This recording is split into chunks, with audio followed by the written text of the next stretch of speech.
de 76 até hoje. Eu acho que são uns 38 anos. Eu entrei na Universidade Federal do Maranhão em 1976. Então eu passei no vestibular de janeiro de 76 e logo no mês de março a gente começou a estudar jornalismo na Universidade Federal do Maranhão. E nessa época a universidade estava criando os grupos culturais para atender a demanda da sua instituição. Então, em 76, vivíamos um período de excepcionalidade no país, porque o regime militar havia tomado o poder em 64, as restrições, as liberdades estavam super restritas, os jovens, as pessoas não tinham liberdade de se expressar, os artistas não tinham, então eram super vigiados. E aqueles que não atendiam, não se comportavam com o devido rigor dos ensinamentos militares, eram considerados subversivos. Então o estudante, a rigor, era um subversivo.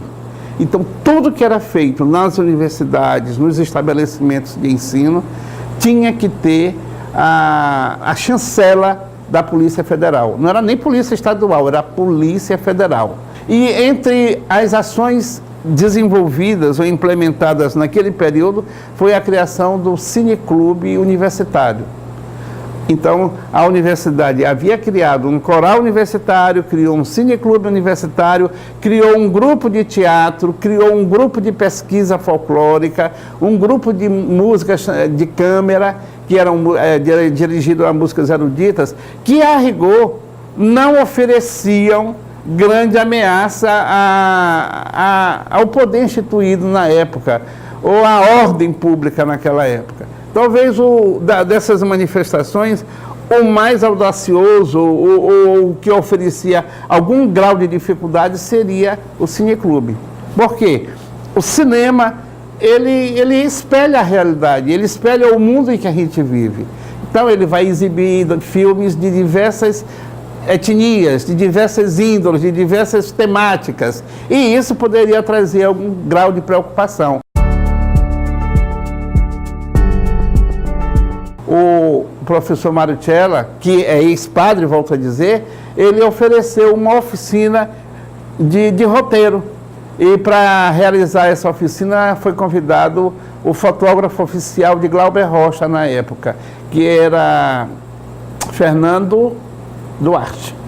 Aí Fernando Duarte veio do Rio para São Luís, ficou uns 15 ou 20 dias em São Luís e fizemos um curso maravilhoso, obtivemos os primeiros aprendizados em trabalhar com audiovisual, fizemos alguns exercícios práticos e isso fomentou com que no ano seguinte a universidade instituísse a primeira jornada maranhense de Super 8. Na verdade, para a gente realizar os trabalhos que a gente sonhava ou que a gente planejava, a gente tinha uma certa liberdade. Contamos muito com o setor cultural da Universidade Federal do Maranhão, que disponibilizava câmeras para a gente. Não era muita não, devia ser uma ou duas. E eram câmeras com recursos técnicos muito simples, nada muito sofisticado, que eram equipamentos que a universidade tinha recém-adquirido, né? Quem tinha poder aquisitivo comprava a sua, né? E guardava consigo. Mas o que a gente usava era o equipamento que a universidade podia nos disponibilizar. O momento que a polícia, que a censura entrava, era no momento da exibição. A Universidade Federal do Maranhão tinha que comunicar todas as vezes que ia ter uma atividade cultural, seja qualquer que fosse a expressão a ser trabalhada, podia ser canto coral, podia ser teatro, podia ser cinema, podia ser música de câmara, ela tinha que informar com antecedência o procedimento. Tinha que informar que ia acontecer no dia tal, na hora tal, no local tal, aquela atividade. Porque se ela desenvolvesse uma atividade que não fosse informada, poderia ter consequências logo em seguida. Então, para evitar esse tipo de coisa, tivemos problema, assim, na primeira jornada de Super 8. Só para você ter ideia, o Ivan Sarney Costa, que é irmã irmão do ex-presidente José Sarney, teve o seu filme censurado. Foi um desconforto muito grande na época. Quando a gente se tocou que a greve da minha passagem havia conseguido a mobilização da classe estudantil de uma forma fenomenal, fantástica, aí a gente se tocou, vamos filmar. Graças a Deus a gente tinha em nossa disponibilidade material para um outro filme que estava sendo planejado. Então já estávamos com o equipamento da universidade em nosso poder para esse outro trabalho e a gente teve que desviar todo para fazer a cobertura. E um outro colega nosso também tinha uma câmera sua que a gente se dividiu. Digo, olha, tu vai cobrir a concentração ou os acontecimentos que acontecem na Deodoro, eu vou cobrir os acontecimentos que acontecem lá na polícia, porque havia notícia de que alunos estavam sendo presos. Então foi isso. Na verdade, a gente filmar não teve problema nenhum, não. Só que o outro companheiro que eu falo era Raimundo Nonato Medeiros, que ele resolveu filmar o quartel da polícia lá na Praia Grande na época. O quartel da polícia funcionava onde é o Convento das Mercês. Então ele chegou em frente ao quartel, tinha um prédio, um sobrado de 2 ou 3 andares, e resolveu subir para filmar a movimentação dos carros, da polícia, dos camburões e tudo. E ele foi visto por alguém lá de dentro do quartel e ele terminou sendo preso. Eu não tive esse problema, mas o equipamento que ele estava foi vistoriado, os filmes que ele estavam em seu poder foram confiscados e isso não foi devolvido. Inclusive em peças da câmara que ele estava usando, na câmara que ele estava usando foram tirados parafusos. Não sei se para danificar ou para verificação. Não foi devolvida tal qual ele entregou na hora da apreensão.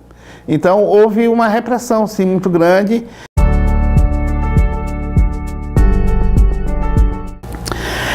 Tá, o Festival Guarnicê, ele foi criado em 77.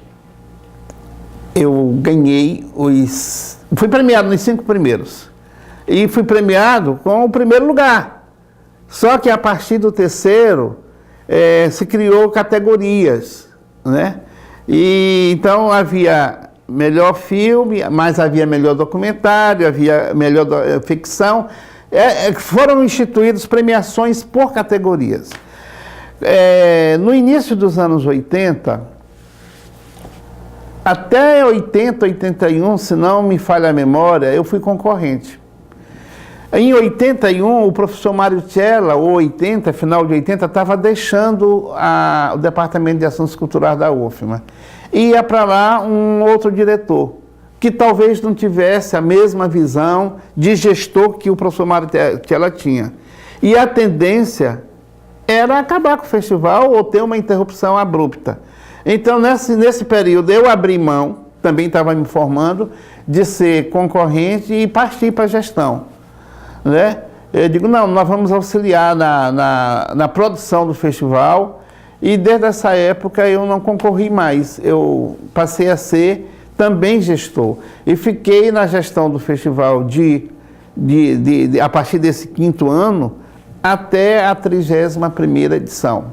Quando eu me afastei, isso foi em 2009, para exercer uma função pública fora do mundo acadêmico, fora da comunidade universitária.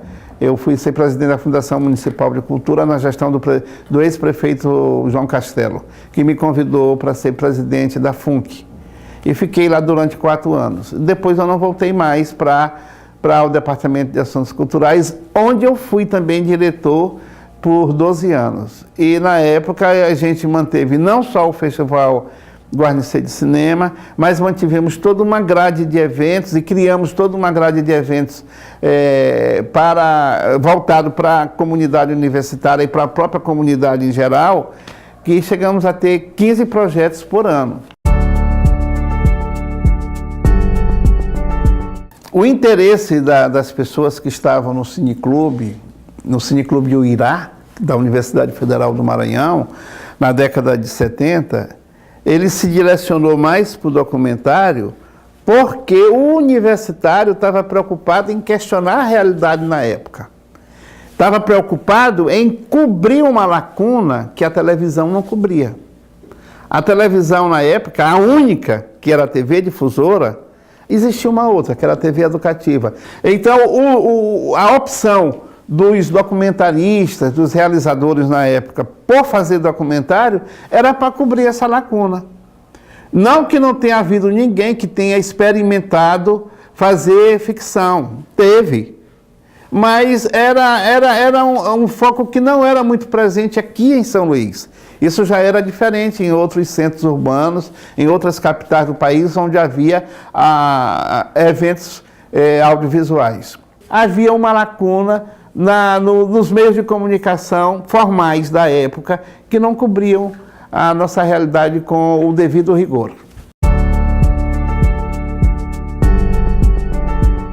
Eu acho que ele pode acabar sim. A gestão que me sucedeu na universidade, ela acabou com quase todos os projetos, né? Por falta de ações do gestor da época, que não teve a devida competência para ir procurar o patrocínio, ou queria que o dinheiro surgisse como se fosse um passo de mágica em sua mão e realizar. Não é isso. Lá no Departamento de Ações Culturais, da UFMA, ou do SEUMA, ou de qualquer outra instituição, a gente só consegue realizar eventos se nós formos atrás do patrocínio. E nós temos que ter a capacidade suficiente para captar. Se a gente não captar, a gente não realiza. Ou então vai realizar o evento de forma voluntária.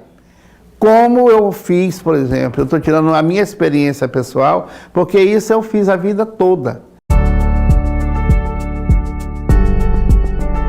Sem dúvida, eu não vou me oferecer. Eu acho que eu tenho toda uma história que me respalda isso. Não sei se terei saúde, mas eu estando ainda com a saúde, a disposição que eu tenho hoje, eu voltaria numa boa.